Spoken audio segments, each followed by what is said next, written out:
नमस्कार दोस्तों। मैं अगर आपसे कहूं कि अगर बल्ब का स्विच आप दबाएंगे तो क्या फैन चल जाएगा? बिल्कुल वैसे ही बीमारियों में होता है कि अगर आप किसी समस्या से परेशान हैं और आप जो दवाई ले रहे हैं, जो इलाज ले रहे हैं, वो किसी दूसरी समस्या के लिए है, तो क्या आप ठीक होंगे? तो आज का हमारा टॉपिक है, कहीं आप गलत इलाज तो नहीं ले रहे हैं?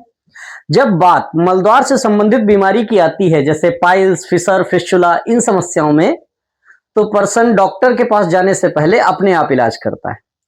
और अपने आप इलाज करने में मैंने देखा है अपने क्लिनिकल एक्सपीरियंस में कि मैक्सिमम लोग पाइल्स का ही नाम लेकर आते हैं, चाहे मेडिकल स्टोर से दवा लेके खाई हो या फिर किसी आसपास में किसी डॉक्टर को दिखाया हो, जनरल फिजिशियन को।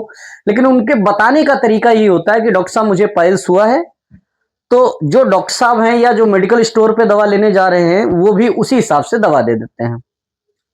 लेकिन मलद्वार से संबंधित बीमारियों में लोगों की जुबान पर एक ही जो लफ्ज आता है, जो वर्ड आता है, वो है पाइल्स।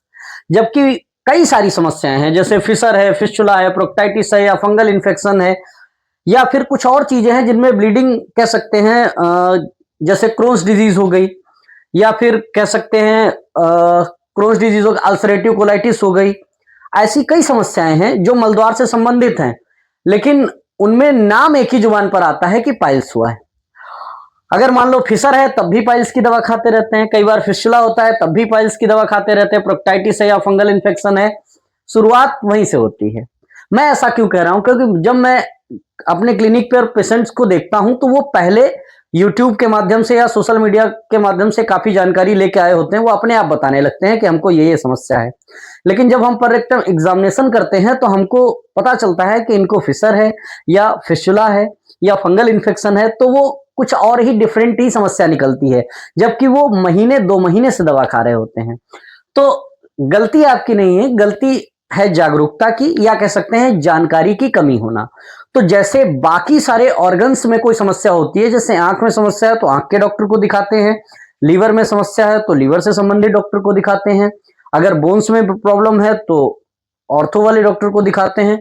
तो अगर मलद्वार से संबंधित कोई समस्या है तो क्यों ना मलद्वार से संबंधित जो स्पेशलाइज्ड डॉक्टर है उनसे कंसल्ट करें और प्रॉपर इलाज लें।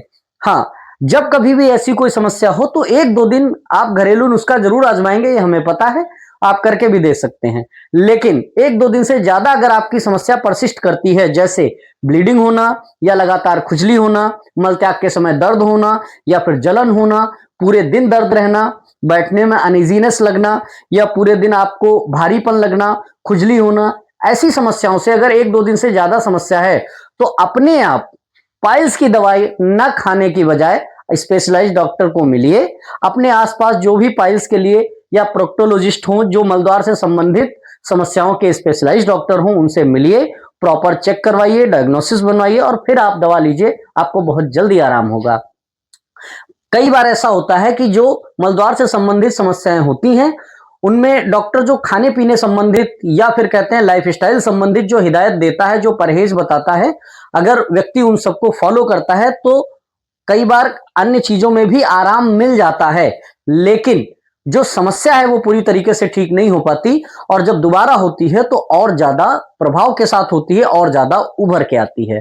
तो मेरा कहने का मतलब सिर्फ ये है कि जो समस्या है आप प्रॉपर उसी के स्पेशलाइज्ड डॉक्टर से कंसल्ट करें और जो समस्या है वो आपको प्रॉपर बताएंगे कि क्या समस्या है, डायग्नोसिस बना के और इसका क्या इलाज होना चाहिए। प्रॉपर ट्रीटमेंट लेंगे तो समस्या चाहे जैसी हो जरूर ठीक होगी। अगर आपके मन में कोई सवाल है, कोई क्वेरी है, तो आप नीचे दिए गए नंबर पर हमें कांटेक्ट कर सकते हैं। Thank you.